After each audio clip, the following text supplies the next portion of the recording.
Ladies and gentlemen, please welcome CEO Saira Hospitality, Harsha Latwa.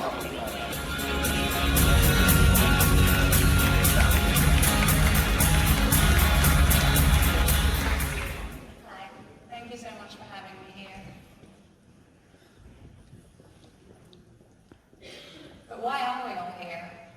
Is it our belief in the industry? Is it because we love to travel, to explore new cultures, to build new hotels? As hotel owners and operators, we get so excited when we found that new location. It could be in an emerging market or a new neighborhood. And that feeling when we finally put together the money and the land and the permits, and we built the development team and the design team, and we've chosen the brand and the operators. But where do we find the people? We'll likely fly in management because it's easier. And we'll bring in our own task force team because it's less risky. And for entry level, maybe we'll advertise on Craigslist or another local platform, or we'll do a hiring fair, or we'll poach from another 5-star hotel or restaurant. But how long is it that these people are going to stay? How long is it before management decides they don't quite fit into this location, or entry level and then poached by the next 5-star hotel or restaurant that opens? How do we feel about our industry average rate of turnover being 73.8%? Cornell research tells us that it costs $5,900 to replace a front of house employee. If you have a hotel and it's around 200 employees, you're paying almost $900,000 a year in turnover. On top of that, we're facing community resisting. We're facing communities that are fighting the change and the traffic and the pollution. They're fighting the increased real estate prices that happen when hotels enter new neighborhoods. It costs between $160,000 and $380,000 when you bring in a manager from overseas. As hotel owners and operators, we want to build relationships with the local communities, and we know hiring local would go a long way in doing so. We want to find local talent, but we can't find those that are qualified. And we understand the time and budget required to start from scratch and train locals, but often that time and budget is required elsewhere. Add to that, on a global level, we're in an emerging purpose economy. An economy where value lies in establishing purpose for employees and customers through serving needs greater than their own. Research tells us that the brand no longer belongs just to the shareholders, but it belongs to the talent, it belongs to the consumers. So if I asked you what attracted consumers to buy from your brand over others beyond price and quality, would you know that 81% need to trust that you're actually doing what you say you're going to do? 62% want you to take a stand on relevant issues like sustainability, like transparency, like fair employment. 52% want you to have purpose and alignment of your values with their values. There's a clear correlation today between profit and purpose. And to appeal to this purpose economy, we need to show them that we care about the world and not just ourselves. So let's look at our challenges of turnover, of community buying, of finding local talent. Wouldn't one way be to just to work with the local communities in the markets that we're entering? What if, just a crazy idea, we hired a third party to train local communities to understand our brand needs? A third party that really understood the needs of us as a brand and also that of the local community.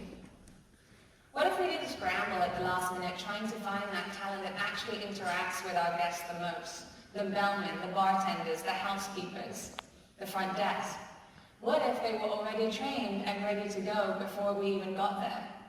What if as an industry we gave before we took resources and monetized on them? What if we gave education? What if we gave opportunity?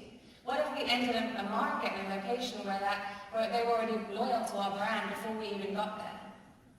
What if we found people, locals, who were already home, with no desire to leave and every desire to become managers themselves, locals with what we call the hospitality gene?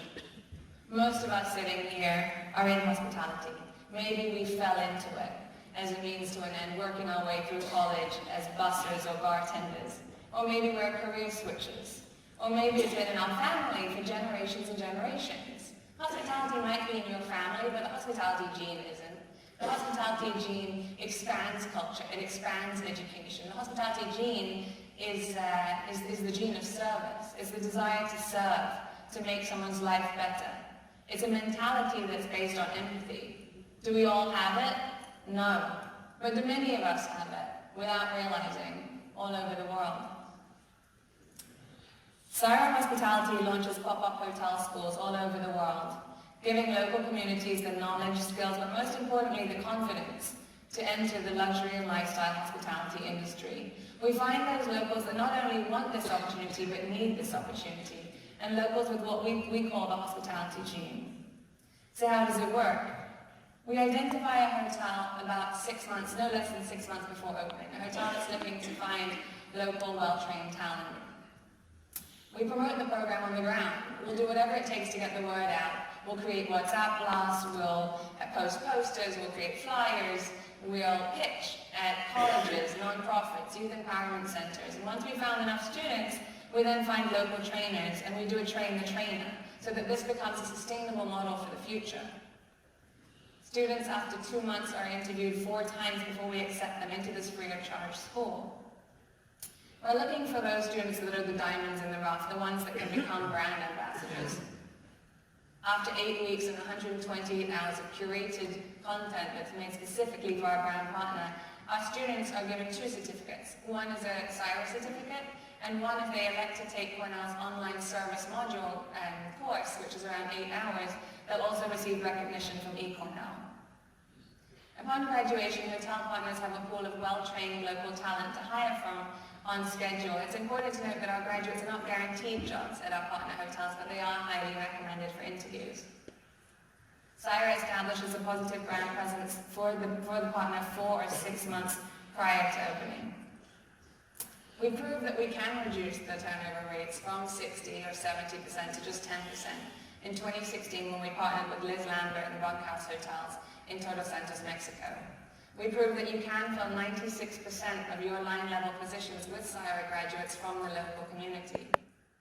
Last year, after the hurricanes hit the BVI, the British Virgin Islands, we partnered with Virgin, Rosewood, Autograph, and Bitterend, all of whom have recommitted to working with us again this year. 91% of our graduates are now employed or in full-time education, and 93% now view hospitality as a full-time career. In the last 5 years, we've worked in downtown LA, we've worked in Mexico, in BVI, in the Maldives, and next month we'll work in Namibia. And by the end of this year, we hope to have closed contracts with government bodies and tourism boards, as well as hospitality operators in Panama, the BVI, and the Bahamas. Why is our turnover 10%? Because we're finding students that not only want this opportunity, but need this opportunity. We're finding students that understand, have a vision for themselves in the industry. They have a career path and they have a passion for the people and the brand. They're going from school to work as this cohort of support, and they have a sense of community amongst them. And finally, they're brand loyal to this hotel partner that's given them free of charge, high quality education. This is a picture of our students at the British Virgin Islands in the fine dining experience last year. How do we expect locals who have never left their local communities and neighborhoods to understand the needs of the luxury guest? They've never touched or tasted or felt or even seen luxury. So we take them to fine dining experience so they can feel the needs of the guest. We take them to luxury hotel excursions so they can see the back of house and front of house and feel how it may feel for them to actually be working in that environment one day. Unlike today's education, we base our content and our curriculum on the needs of the hotel operators and owners, of the employers. What are they looking for? They're looking for power skills. They're looking for life skills, attention to detail, a sense of urgency, the ability to take initiative. They want them to learn service recovery. They want them to learn communication. So we teach leadership, we teach entrepreneurship, and we teach the hands-on experiential training that they need in housekeeping, in front office, in F&B. It's a two-way education. Just as you may wonder, how are you really going to train these locals who have never left their neighborhoods to understand luxury? We have to shift their own preconceived ideas that's instilled in them generation after generation. They think to themselves, we're not educated enough to work in the fancy hotels. We don't have any experience to get a job. The jobs are for them, not for us. And sometimes we have to reverse entire mentalities like we did in the BVI, where they feel serving is not service, it's servitude. And you do this through education. Our people are not teachers teaching from textbooks. They've been on the ground. They understand the needs of hospitality. They're industry experts. They're educators who are constantly refreshing our content each time we go into a new market, a new culture, a new brand. And they're cultural advisors. They earn the trust of the community. They're on the ground for 4 to 6 months before opening, immersed in the community. They're that missing link that often hotels need to be able to integrate with locals. We're lucky to have inspiring advocates like Richard Branson, who supported us last year in the British Virgin Islands and continues to do so this year. Richard Branson sat on a panel discussion with our students after they completed the entrepreneurship module. And one of our female graduates, Kathy Oliver, was awarded first prize. Kathy Oliver was one of 95% of our female graduates. Most of the women in our school were either teenagers supporting their whole families, or they were women in their 50s and 60s who had never been to school, or they were single mothers. Our revenue, unlike most nonprofits, we don't rely on donations. All of our pop-ups from the last 5 years have been funded by hospitality owners and operators. This year we're excited to launch our first fundraiser in New York in a few weeks. And we continue to partner with government bodies and tourism boards who now are working with us to make this kind of training happen. But why are we a nonprofit? Service, nonprofit, hospitality, it's all in my genes. I didn't know Mother Teresa by her reputation. I didn't know her by her inspirational quotes or the impact she had made. I didn't really know who she was, other than she was a woman my father had the utmost respect for. A woman that he would kneel with in church and pray with side by side. She was a woman that was mentioned at the dining table at dinner, and my dad would say, "Girls, Mother is in town and we must see her." And we would go, often reluctantly, to see these homes and orphanages that he would help her fund and operate. My parents raised my 4 sisters and I to believe that everyone has the right to the basics, to sight, to clean water, to primary health care. My father's on a mission right now to end curable blindness in Nigeria and India, creating self-sustaining hospitals for free of charge cataract operations. He became and still is my inspiration. But I, on the other hand, fell in love with luxury. I fell in love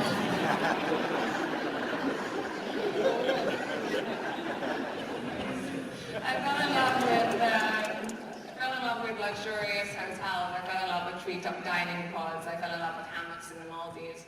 I worked with Six Senses and tried to sell residences all over the world to their ultra-high net worth individuals. But there's only so long that I could live in this bubble, because you and I both know that outside every luxury destination, outside every luxury resort, there's struggle. There's someone on the outside looking in. There's someone who needs education. There's someone who needs opportunity. So I left Six Senses and I went back to school, and I tried to figure out how to connect these two worlds of hospitality and nonprofit. And at Cornell, I realized they were connected by service. Service to the guest and service to humanity. Talent is distributed evenly across the world, but opportunity is not.